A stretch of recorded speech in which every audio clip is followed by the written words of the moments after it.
कोई मुझे ठीक कर सकता है क्या? क्या मैं जीवित रहूंगी या नहीं? मैं आस तोड़ चुकी थी।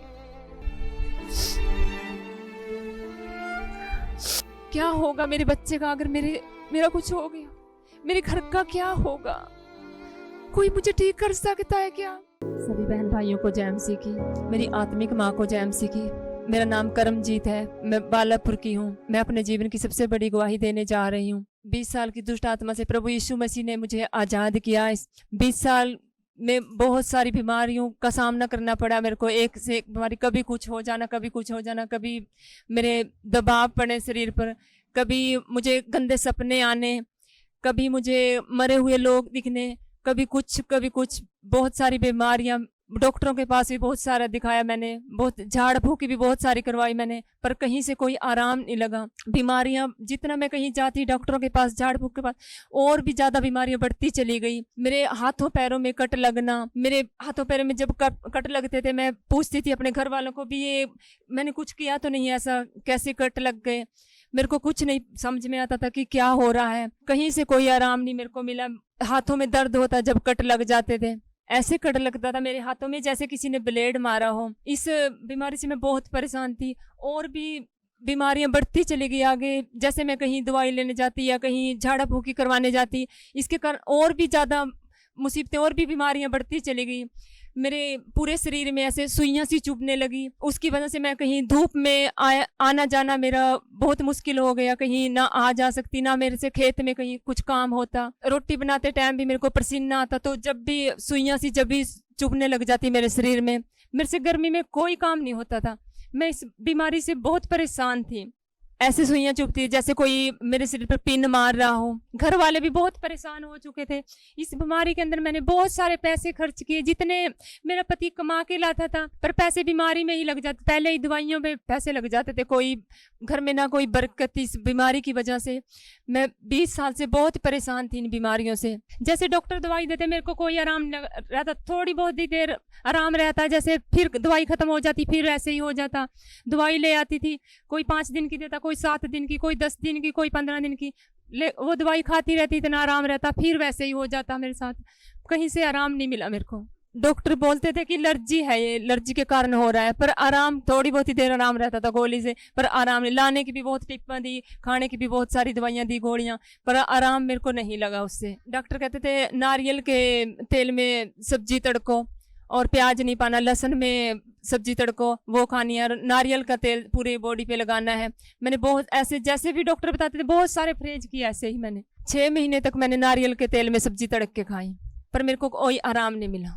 न पेट भर के रोटी खा सकती थी। मैं घर वालों से भी लड़ती थी, मारपीट पे आ जाती थी बात। इतना लड़ाई झगड़ा मेरे घर के अंदर रहता था। जो कोई मेरे आगे कोई बोल जाता, मेरा बेटा या मेरा पति, बस ऐसे लगता जैसे नहीं मेरा कहना माना उसने, बस इसको मार दूं, या खुद मर जाऊं या इसको मार दूं। इतना गुस्सा मेरे अंदर उस टाइम हो गया था बीमारी के कारण। फिर मैं बीमार रहने लगी, उसके कारण मेरे पूरी बॉडी में दर्द रहने लगा, पूरे शरीर में बुखार रहने लगा मेरे को। जैसे रात को मेरे को दुष्ट आत्मा कोई मेरे गलत संबंध बनाता था मेरे साथ। मुझे कुछ नहीं पता चलता था। मैंने ना किसी को बताया, ना अपने घर पे किसी को बताया मेरे साथ ऐसा हो रहा है। मुझे ना कुछ समझ में आ रहा था भी ये क्यों हो रहा है, क्या हो रहा है, मुझे कुछ नहीं पता चला इसके बारे में। जितना मैं दवाई खाती, जितना झाड़ फूक आने पर जाती, उससे भी और भी ज्यादा परेशान होने लगी। मेरे पेट में भी दर्द रहने लगा, इसके कारण मेरे सिर में दर्द रहने लगा, लातों में दर्द रहने लगा।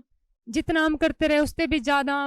फिर पूरा परिवार ही बीमार रहने लगा, मेरा पति भी बीमार रहने लगा, मेरा बेटा भी बीमार रहने लगा। पूरे परिवार की दवाई एक ही दिन लेके आते थे। हमें शर्म भी आती थी डॉक्टर के पास पर्ची बनवाते समय और दवाई लेते समय भी, ये क्या हो रहा है, भी कोई क्या कहेगा, भी ये तीनों बीमार रहा, मैं ठीक हो जाऊंगी या नहीं, क्या होगा मेरे बच्चे का अगर मेरा कुछ हो गया, मेरे घर का क्या होगा, कोई मुझे ठीक कर सकता है क्या मैं जीवित रहूंगी या नहीं? मैं आस तोड़ चुकी थी। अगर मेरा कुछ हो गया तो मेरी बेटी का कौन करेगा?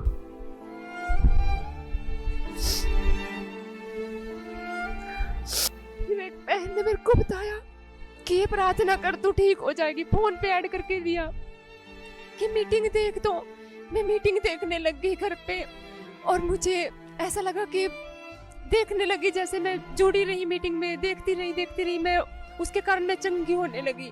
मेरे को ऐसा लगने लगा कि जैसे ये गवाहियां बनी, मैं भी ठीक हो सकती हूँ। मेरे शरीर में सुधार आने लगा कि मैं ठीक होने लग रही हूँ। फिर मैं चर्च में गई 2024 में 26 तारीख को दिन वीरवार जून के महीने में हम मीटिंग में गए और मैंने ले हैंड कार्ड बनवाया। फिर मम्मा जी ने मेरे ले हैंड किया। फिर जब मम्मा जी ने ले हैंड किया तो मैं इस बीमारी से आज़ाद हो चुकी हूँ।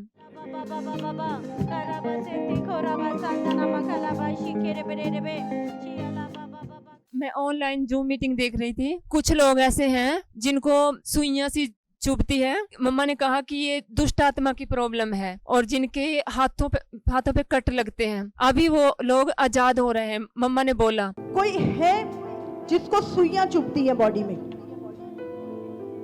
आप ऑनलाइन है, आपने भेजना है।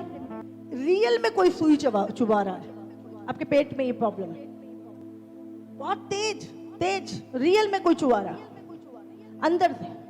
तो मैंने उसी वक्त रिसीव किया। मैं उसी दिन से चंगी हो चुकी हूँ। अब ना ही तो मुझे कट लगता है और ना ही मेरे शरीर में सुइयां चुभती हैं। अब मैं अच्छे से काम धंधा करती हूँ।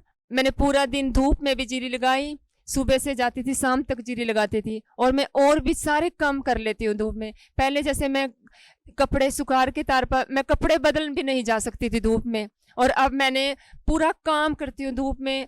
जीरी लगाई पूरा दिन, जिस तरह कहीं भी जाना हो आने जाने में कोई दिक्कत नहीं मेरे को आती है। मैं गर्मी में धूप में सारा दिन काम करती हूँ। अब 20 साल की जो मुझे दुष्ट आत्मा थी उससे मुझे प्रभु परमेश्वर ने छुटकारा दिला दिया। इस गवाही के लिए मैं प्रभु यीशु का धन्यवाद करती हूँ और अपनी आत्मिक माँ का भी धन्यवाद करती हूँ जो हमारे लिए प्रार्थना करती है, दिन रात घुटनों पे रहती है। और पूरे आत्मिक परिवार का धन्यवाद करती हूँ जो हमारे लिए हर वक्त प्रार्थना करते हैं। सभी को जय मसीह की।